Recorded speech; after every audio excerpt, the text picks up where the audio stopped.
आने वाले लोकसभा चुनाव में सीपीआई माले झारखंड में कोडरमा सीट पर अपनी दावेदारी की तैयारी कर रही है। पार्टी की ओर से बीते दिनों राज्य कमेटी की बैठक के बाद ये फैसला लिया गया। पार्टी के वरिष्ठ नेता दीपांकर भट्टाचार्य ने इससे संबंधित जानकारी देते हुए बताया कि लोकसभा चुनाव के दौरान पार्टी झारखंड में एक सीट पर चुनाव लड़ेगी। हमारी पार्टी कोडरमा सीट के लिए तैयारी कर रही है। दीपांकर भट्टाचार्य ने कहा कि हाल के दिनों में जो घटनाएं देखी गई उससे ये साफ तौर पर जाहिर होता है कि भाजपा सत्ता में बने रहने के लिए किसी भी हद तक जा सकती है, चाहे चंडीगढ़ का मामला हो या फिर बिहार का। उन्होंने झारखंड के सीएम चंपाई सोरेन से मुलाकात कर उन्हें बधाई दी और उन्हें बताया कि किस तरह से गठबंधन ने बीजेपी के चाल को नाकाम किया है। अभी तो झारखंड में पार्टी की जो राज्य कमेटी है उसकी बैठक थी कल और परसों। इस बैठक के सिलसिले में हम आए थे, तो बैठक में चुनाव को लेकर के हम लोगों ने चर्चा की और झारखंड में हमें तो एक ही सीट लड़ना है, कोडरमा सीट से लड़ने की पूरी तैयारी हमारी जारी है। लेकिन हमने जो देखा इस समय पूरे लोकसभा चुनाव से पहले जो देश में जो भी चुनाव हो रहे हैं, एक मेयर का चुनाव हमने देखा चंडीगढ़ में, किस तरह से धांधली करके भारतीय जनता पार्टी मेयर पद हड़पना चाहती थी। अभी राज्यसभा चुनाव का जो नज़ारा दिखा हिमाचल में, उत्तर प्रदेश में या बिहार में पिछले 12 तारीख को नीतीश सरकार के विश्वास मत के दौर में जो दिखा कि हर जगह विपक्षी विधायकों को, सांसदों को खरीद करके भारतीय जनता पार्टी सत्ता में बने रहना चाहती है। ये पार्टी जो सबसे ज़्यादा भ्रष्टाचार के खिलाफ बोलती है, वो आज देश में सबसे ज़्यादा भ्रष्ट, बिल्कुल जनता के सामने साफ है कि आर्थिक और राजनीतिक भ्रष्टाचार चरम पर है। जो अदानी के साथ रिश्ते हैं वो तो अपनी जगह पर है। इलेक्ट्रल बॉन्ड के जरिए जो पैसे इकट्ठे किए गए, उन्हीं पैसों से किस तरह से पूरे संसदीय प्रणाली की गरिमा को ध्वस्त करते हुए खरीद फरोख्त के बल पर सत्ता में बने रहना चाहती है। इसलिए बहुत ज़रूरी है इस बार कि भ्रष्टाचार को भी मिटाने के लिए भारतीय जनता पार्टी को सत्ता से बेदखल करना होगा। कल हमने चंपाई सोरेन जी से मुलाकात की, शाम को हमने उनको बधाई दिया कि पूरे देश की नज़र झारखंड पर है और लोगों को बहुत अच्छा लगा। आशंका थी हेमंत सोरेन की गिरफ्तारी के बाद कहीं भारतीय जनता पार्टी अपना जो खेल उसने बिहार में खेला तो कहीं झारखंड में भी वो सफल ना हो जाए।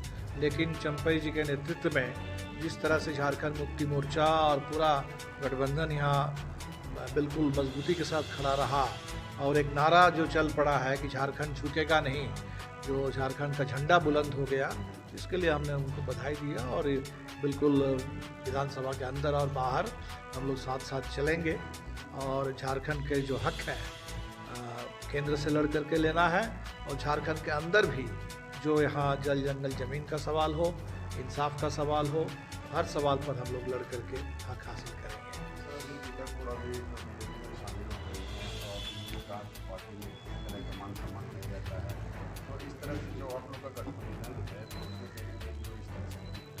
नहीं, सवाल तो गीता कोड़ा का नहीं है, सवाल भारतीय जनता पार्टी का है। भारतीय जनता पार्टी को चुन चुन करके जिनके खिलाफ एक ज़माने में इन्होंने भ्रष्टाचार का आरोप लगाया, वो सारे भ्रष्ट नेता भारतीय जनता पार्टी को चाहिए। और इसीलिए आप देख रहे हैं ये भारतीय गीता कोड़ा जी, हमें लगता है कि वो तो एक माध्यम है इसमें। भारतीय जनता पार्टी इसी तरीके से पूरे देश के हर राज्य में, महाराष्ट्र से लेकर झारखंड तक, जिनके ऊपर एक समय भ्रष्टाचार का सबसे ज़्यादा आरोप लगा, आज उन सबको भारतीय जनता पार्टी अपने पास जमा कर रही है। और हमें लगता है कि इससे कोई फर्क नहीं पड़ने वाला, बल्कि लोगों का जो भ्रष्टाचार के खिलाफ और भाजपा की तानाशाही के खिलाफ जो संकल्प है राजनीतिक, वो और ज़मीन पर मजबूत हो जाएगा। और इसलिए इससे हमें लगता है कि झारखंड में और ज़्यादा लोगों को इससे एक गति मिलेगी, ऊर्जा मिलेगी और चुनाव में परिणाम बहुत साफ हो जाएगा। बहुत ही नहीं, हमने मांग की है। हमें लगता है कि बहुत ही दर्दनाक ये घटना है और इसलिए तत्काल हमें लगता है कि लोगों को इसमें मुआवजा भी मिले, और मुआवजा बल्कि रेलवे के अलावा हमको राज्य सरकार भी अगर अपने कोटे से कुछ मुआवजा उसमें दे सकती है तो देना चाहिए। तो बिल्कुल, और सरकारों के अलावा भी मैंने समाज को भी आगे आना चाहिए इस मामले में। ये राजनीति का सवाल नहीं है, ये सवाल एक बिल्कुल मानवता का सवाल है। लोगों की पीड़ा इस संकट के समय उनके साथ खड़ा होना चाहिए। और रेलवे में, हालांकि ये तो वाकई दुर्घटना है, लेकिन जिस तरीके से रेलवे सुरक्षा की भी लगातार उपेक्षा हो रही है, तो ऐसी दुर्घटना देश में आम होते जा रही है। तो बिल्कुल इसमें हम लोग को और सतर्क रहना चाहिए।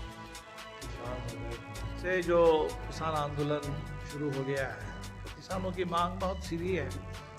और अर्जुन मुंडा जी कृषि मंत्री हैं, एक तरफ ट्वीट करते हैं कि हम किसानों से वार्ता करके उसका हल निकालेंगे। तो पहली बात तो है कि अगर वार्ता करके हल निकालना चाहते हैं तो ये दमन क्यों हो रहा है किसानों का? दमन पर रोक लगे। ये जो गोली चल रही है, शुभकरण सिंह से लेकर के 4 किसान की हत्या हो चुकी है, तो सरकार इससे बाज आए। और बिल्कुल सीधी मांग है किसानों की कि तमाम फसलों के MSP की गारंटी हो। तो अर्जुन मुंडा जी इसकी गारंटी करें। जो मोदी की गारंटी कहते रहते हैं, तो किसान जो गारंटी मांग रहे हैं, तो किसानों पर MSP की गारंटी तो नहीं है, वहाँ गोली की गारंटी और दमन की गारंटी दिख रही है। ऐसा क्यों? और कल बहुत ही शर्मनाक घटना घटी है दिल्ली में। अभी नवंबर महीने में आप लोगों को भी याद होगा, जो उत्तरकाशी में सिलकियारा सुरंग में जो हादसा हुआ था, उसमें पूरे देश के, झारखंड के भी बहुत सारे मजदूर फंसे हुए थे, बिहार झारखंड से लेकर 40 से ज़्यादा। तो अंततोगत्वा उन मजदूरों को बचाने का काम कुछ देश के अन्य मजदूरों ने ही किया था, जिनको हम रैट माइनर्स के नाम से जानते हैं। और उनके जो मुख्य संगठक थे वकील हसन, तो चाहिए तो था कि सरकार इनको सम्मानित करती, इनके लिए और ज़्यादा सुरक्षा और उनके लिए बेहतर नौकरी का प्रावधान करती। लेकिन इसके बजाय कल हमने देखा कि DDA के माध्यम से वकील हसन साहब का घर, उसको बुलडोज़र से ढहा दिया गया। बहुत ही शर्म की बात है। जिनको सम्मान मिलना चाहिए वहाँ बुलडोज़र चल रहा है। तो हम तो तत्काल कहेंगे कि सरकार इसके लिए माफ़ी मांगे और पूरा मुआवजा दें, और उस घर का पूरी तरह से पुनर्वास, उस घर का पुनर्निर्माण, ये काम सरकार अपने स्तर पर उसको गारंटी करे।